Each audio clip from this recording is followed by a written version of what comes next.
issue, the new Alliance for Food Security in, what do they call it exactly? Huh? Food security and nutrition. Food security and nutrition. So given that that's what is the other side, and they don't worry about not talking to each other, I think it's vital we create as broad an alliance as possible. Of course, at the heart of it, because of the economics of how food production works, and this is an issue I'll address much more in the afternoon, I think our strongest issue is that the FAO recognizes that 72% food comes from small farms. So we are the majority economy. We are small, but we are big in terms of the contribution. The public relations spin of industry is they are the providers of food. And that is where you need a lot of alliances to keep breaking those myths. I've seen that they've created a whole alliance of the corporations for spreading misinformation. And that's why what you were trying to design in communication is extremely important for the alternative message.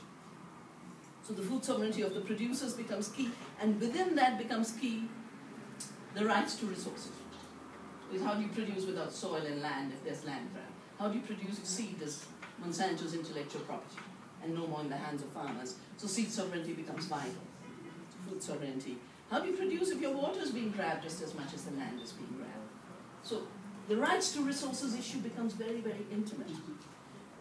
But I think both in Africa and countries like India, given that so many people have been pushed through injustice to hunger and malnutrition, we cannot afford to say that hungry child doesn't have a right to food.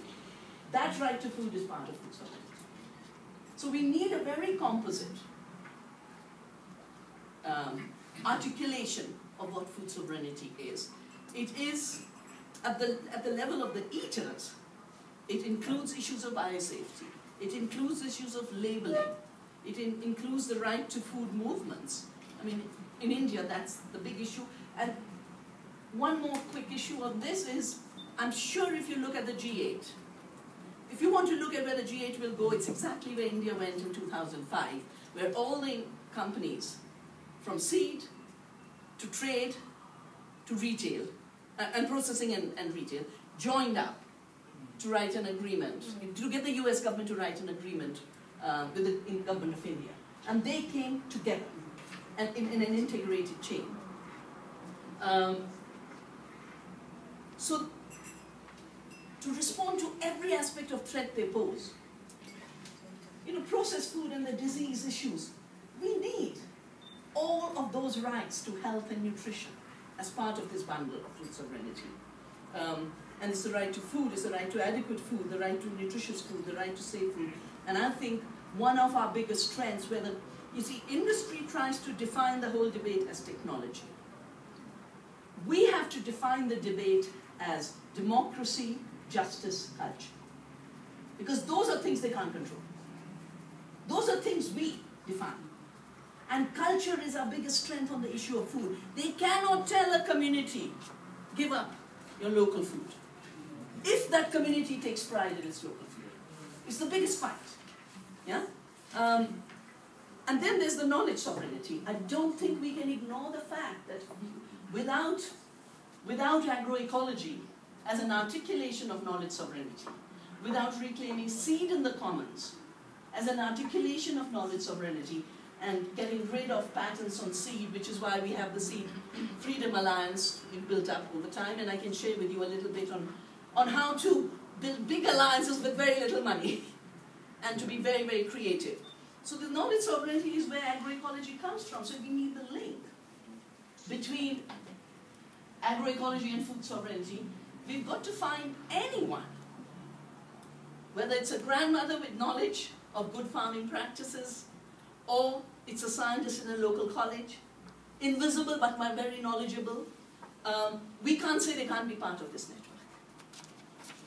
And the time has passed. The time has long gone for what I call silo politics. Yeah? Where we keep trying to define things out You know, we now need to define things in. Food sovereignty is about, and let's forget leadership as singular. If biodiversity is our teacher, then leadership is biodiverse. It is plural. It is equal in plurality. And in being equal in plurality, it has to be cooperative, not competitive. So that's at least my little bit of understanding. And I want to just tell you that I brought some books. They're with Milan, the GM of Banana. I brought a few of them. And I think here we have the knowledge sovereignty is so vital, whether it's golden rice or this. It's so easy with our biodiversity, with our knowledge from the ground and our own cultures, to show how stupid they are. You know, they're trying to write the big thing of, we bring new knowledge. And we have to show you bring stupidity. Our mothers and grandmothers have much more knowledge. And these are the kinds of messages that should come out from the communication and the website. We've also done this poisons in our food because India's had some of the worst disasters related to chemical. Bhopal, 30,000 dead. Endosulfan, 1,000 dead. Cancer train leaving the green revolution area of Punjab. Whole train daily full of cancer patients. And what they're bringing you in terms of the green revolution, we've got all the outcome. So don't let them sell it to you as they sold it to India in '65. Because we have the lessons of India. The book I did in '84 because of the green revolution disaster. I brought copies so that the different regions can take these copies. All the less, I mean, this is going to be worse here because they introduced the green revolution in India, in Punjab, the land of the 5 rivers. But they'll introduce it here everywhere, including dry lands. And it's going to be a disaster like you can't imagine. And finally, and this is something, you know, there was the think tank group that was discussed. I think we just need to start doing far more assessments of our own systems. This is what we did with more than 100 farms, practicing agroecology and biodiverse farm. And first we took the biodiverse output, then we converted it into nutrition tables, which are official tables. And there's enough nutrition we could produce in India with the same amount of land without increasing acreage. For 2 Indians, Africa could probably produce 3 times more nutrition by avoiding monocultures and avoiding chemicals.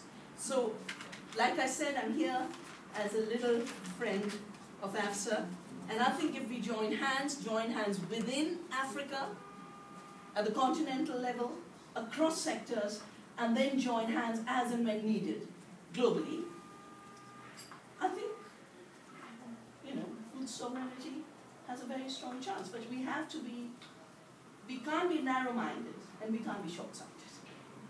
We've got to be broad-minded and far-sighted, with urgent actions. And on the actions, let me just conclude, that might have taken more than 5 minutes. You know, for decades we've been doing October actions. And we've always picked 2nd October, which is Gandhi's birth anniversary, up to 16th October, which is World Food.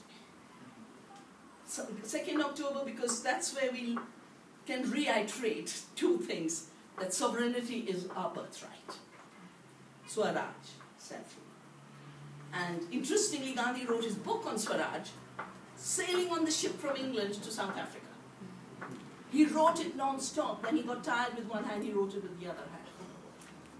So it's really Africa's gift, because he was coming here. He was thinking about India's freedom, but of course he was coming here. The second thing that comes out of it is he practiced satyagraha the first time in South Africa. 9/11. We call it the other 9/11, 1901. We said we won't be divided by race.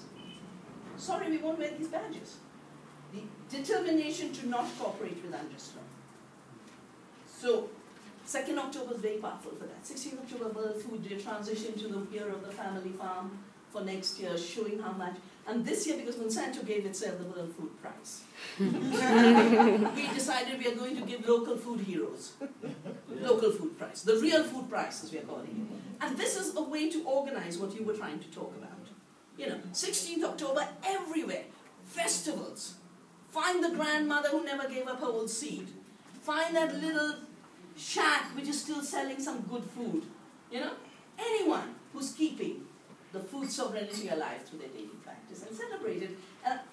You know, I think if we keep thinking of them as powerful and defining everything on their terms, we will never be able to deal with it. There's a very good feminist slogan, you can't break the master's house with the master's tools. So we have to create our own imagination, our own methods, while being totally aware. Advocacy is being able to translate your freedom into oppression on those who are taking it away. But an obsession with what are the powerful doing to you and how are they butchering you makes you more and more afraid of their power.